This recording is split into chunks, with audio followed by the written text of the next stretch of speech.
Hey guys, Crewman here, and yesterday NVIDIA released the specs and the price for the RTX 4060, 4060 Ti 8 gig and 4060 Ti 16 gig. So today I want to talk about what we think the 4060 Ti will mine at, and I'm going to show you how I got my numbers, and I'm going to give you my opinion on whether or not it is worth buying for mining. Now, I have two disclaimers. The first disclaimer is I'm not an expert. I'm just a guy who loves tech. These are all my opinions that are backed up by what I think is my best guesstimate based on factual evidence of the 4070 and the 4070 Ti and how it mines. And I just want to let you know as well that I'm not talking about these from a gaming perspective. This is just to talk to miners to see whether or not this thing is worth buying to mine. So, unfortunately, in NVIDIA's announcement, they didn't really clarify all the specs, even though everything's basically been leaked. So let's go over the specs that we care about.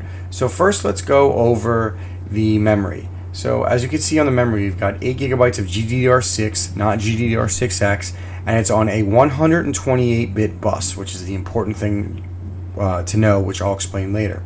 And then the CUDA cores, we've got 4,352. So those are the things that we care about as miners. Now, why is it we care about those? I'll explain that in just 1 second, and I will show you how from those numbers that we can figure out how much hash rate we're going to get from this card. Okay, so first thing, in order to figure out the hash rate from the 4060 Ti, we're going to need baselines. And to get those baselines, we're going to go off the 4070 and the 4070 Ti. So with the 4070 and the 4070 Ti, the first thing I want to go over is their memory. So as you can see, the 4070 Ti is on the left and the 4070 is on the right. And if you look at the memory, you can see that they both have 12 gigabytes of GDDR6 memory at a 192-bit memory bus.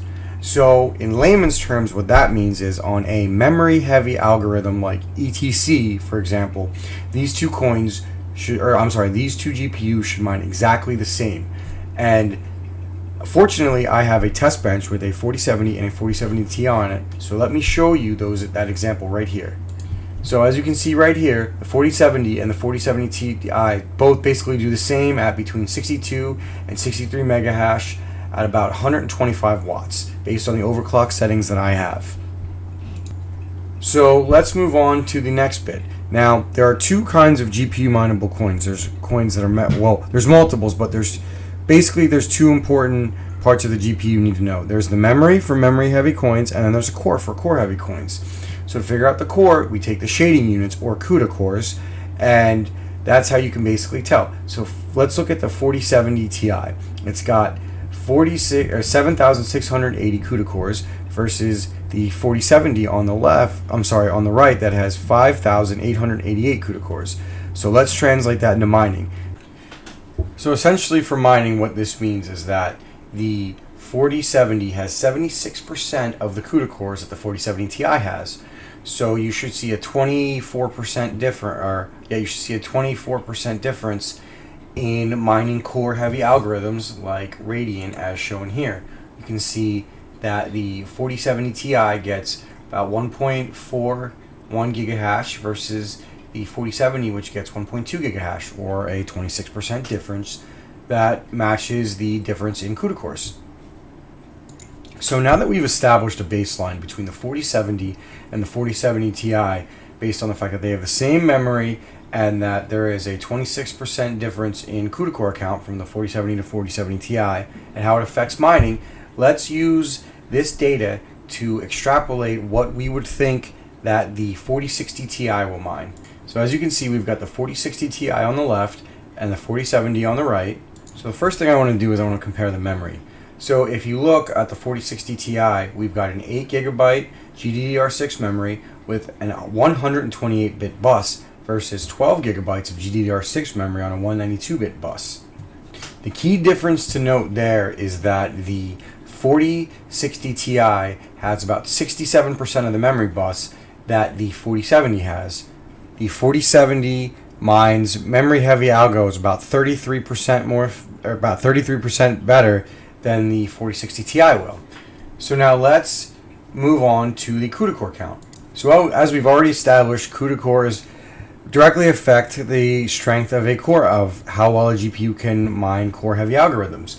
So we see that the CUDA core count on the 4060 Ti is 4,352 versus 5,888 on the 4070, which means that the 4070 mines core heavy algorithms of about 26% better than the 4060 Ti.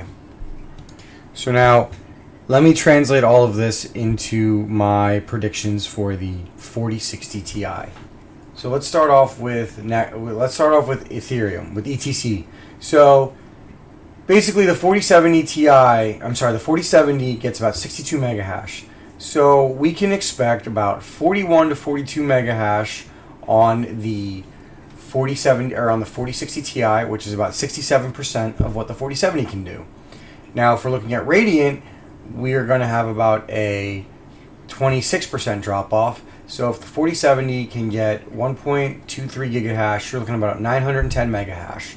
Now, Next is a little different because it's a core and a memory. It uses a mix of core and memory. So I tried to find a difference between the two. The 4060 Ti is about 67% of the memory bus as the 4070 and 74% of the CUDA core count. So I just went in the middle and I did 70%. And my guesstimate is if the 4070 gets 125 mega hash, you'll be looking at about a 87 to 90 mega hash on the 4060 Ti. Now that's only half of the numbers, as we need to figure out how much power they can draw. Now this is a lot less of an exact science, so I'm basically going to be going over the difference between the TDP on the 4060 Ti and the 4070, and then I'm going to compare it to the 4070 and the 4070 Ti, and I'm just going to give you some guesstimates. And then we'll just go over some conclusions after that. So if you look at the TDP of the 4060 Ti on the left, you're looking at about 160 watts, which is about 40 watts less than the TDP of the 4070. So as a baseline, to compare it from the 4070 Ti and the 4070, the 4070 Ti has a 280 watt TDP versus the 200 watt of the 4070 Ti. So you're looking at about 85 watt TDP difference.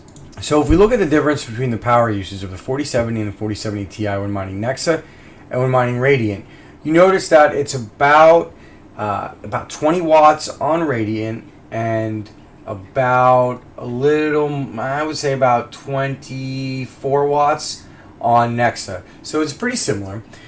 So that is with an 83 watt difference in 85 watt difference in TDP. With a 40 watt difference in TDP, we can assume the following. Now remember, it is just a guess. So I want to also preface for these guesses that I am probably over guesstimating the power difference. It's probably going to be less than this because the TDP is less than the difference between the TDP of the 4070 and the 4070 Ti. However, these are just guesses, and I'd rather guess too efficient than not efficient enough and be wrong. So if the 4070 is using 189 watts of the software, my guess would be the 4060 Ti would be about 165. With ETC, my guess would be about 100 if it's using about 126 watts at the wall. And then my guess for Radiant would be that if it's using 118 watts of the software, it would be using about 90 watts at the software. Now, armed with this knowledge of the TDP and the hash rate, I mean, you can do the math. These numbers don't look good. If you're talking for Nexa, if you're talking 100 or 90 mega hash at 165 watts for $400 plus tax, and that's the Founders Edition, which means AIBs will cost more. I don't see why you would buy one of these when you can get a 4070 for $500 or a 3070 for $300. There really just doesn't seem to be a reason to buy these. I honestly think this is going to be a dud. These numbers are bad, and I would assume that the 16 gigabyte version would be worse because for mining, you don't really need more VRAM. You don't need it right now. It won't come in. By the time it comes into effect, you won't need those cards anymore. So, I do want to reiterate that these are just guesses, but based on what I'm seeing, I think this one you're going to leave it at home. This is going to be a dud, and let the gamers have it, which frankly I don't even think the gamers are going to want it. So I hope this helped. Thank you guys for watching. I know this was a little bit of a long one and a little bit complicated, but I wanted to show you guys how I got these numbers and I hope this helps you understand a little bit how the memory bus, the CUDA cores, etc. affect GPU mining performance. I did learn a lot while filming this video because frankly I didn't know half of this until about 48 hours ago. So again guys, thank you for watching. Please like and subscribe. Crewman out.